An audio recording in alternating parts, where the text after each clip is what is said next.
Hello, Design One. Let's go ahead and talk a little bit about this week's instruction. So we're going to be continuing with the With a Word study portrait project, and this is kind of our to-do list for this week. I want you to finish your value studies and turn those in if you haven't already. I'll kind of review that here in a second with you. Finalize your words that you're going to use for the With a Word portrait, then work in your sketchbook planning out your layout, and then go ahead and ink up your piece before Wednesday, October 28th. So last week, Mr. Thomas introduced value to you, talked to you about the lightness and darkness of color, kind of showed you a couple of these examples as far as, value in a drawing of just a sphere with a direct light source, with an example of a value study, and then, kind of how we communicate value on a scale of 1 to 10, white being pure white, or 1 being pure white, rather than 10 being, as dark as you can get with the media that you're using. So this is something kind of like what you should have had finished when you were done.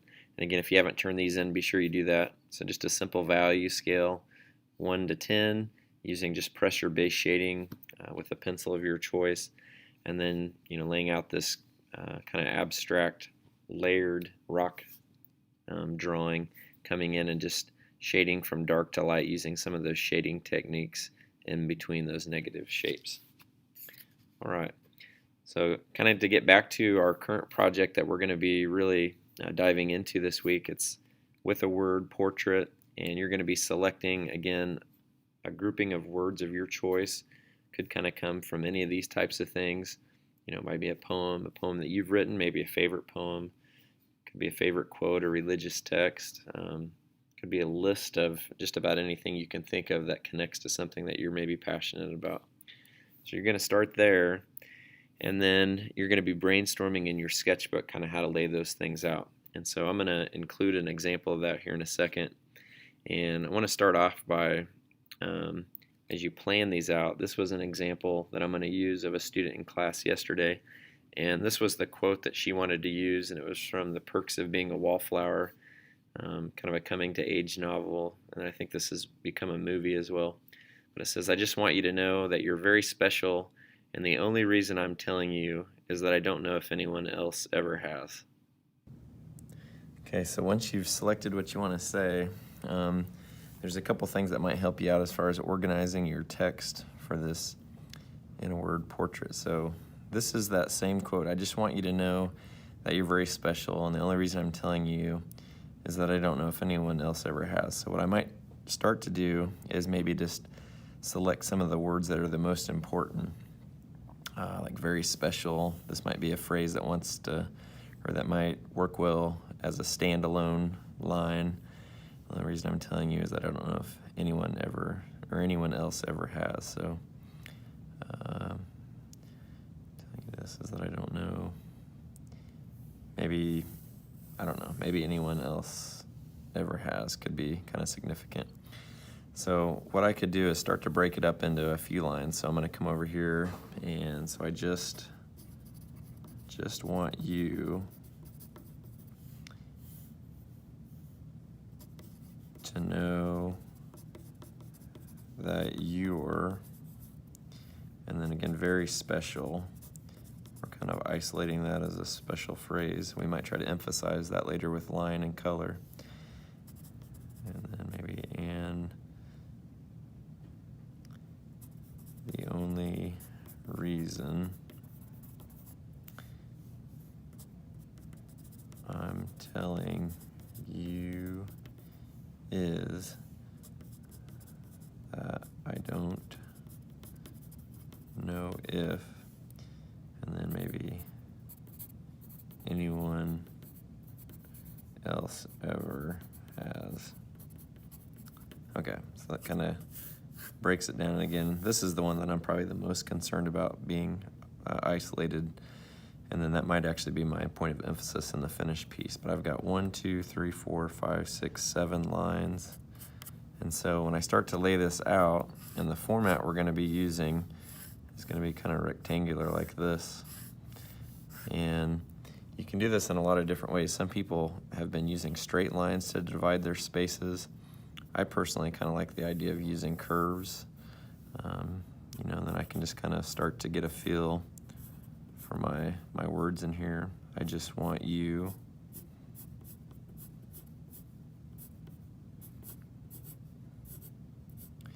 in the end, it's going to be really important that our letters, whether they're simple or kind of complex, touch both the top and the bottom of the line to create shapes in here that we're going to later come in and do some shading. So, this one might kind of sway down, do something kind of unique to know that you're, so.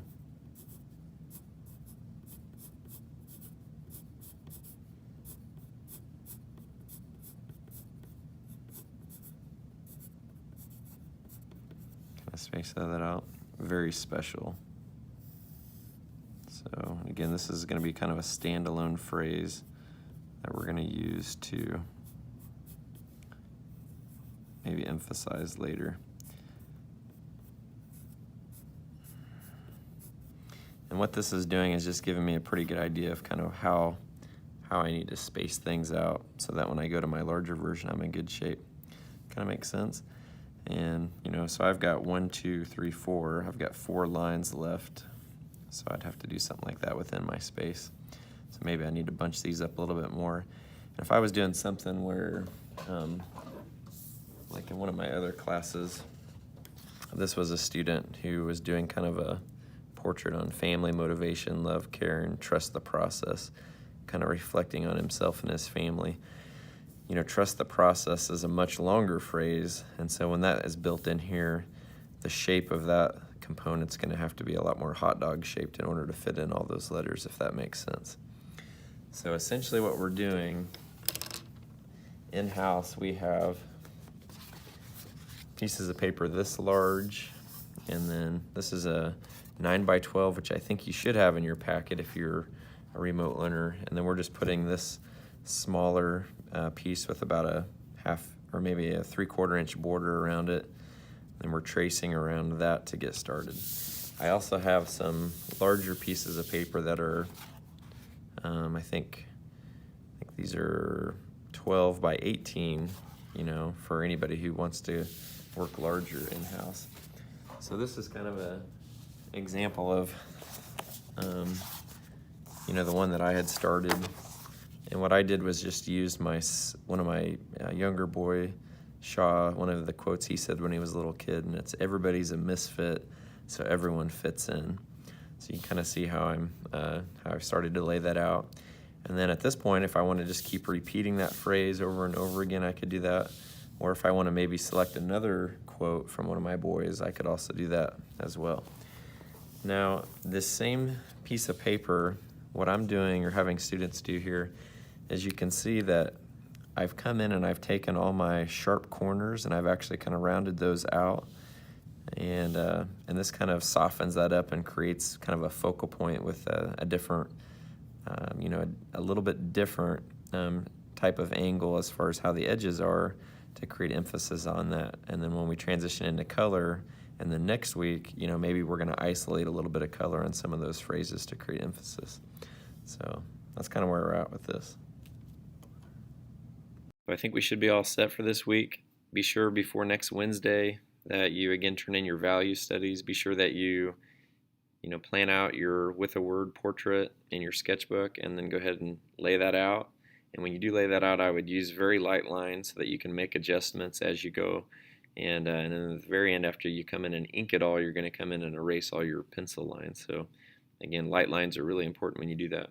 And then as far as your fonts, if you want to get really fancy, if you want to work in cursive, if you want there to be like a variety of different type of fonts that you use, you're all welcome to do that. The main thing again is that things are spaced out evenly and that all your letters hit the top and the bottom of the line. So definitely email me if you have any questions or if you need anything, and I'd be happy to try to help you out. And then next week we'll start laying in color, kind of review a little bit on color and talk about the kind of the parameters that we'll work within for that. So have a great week and look forward to seeing what you come up with.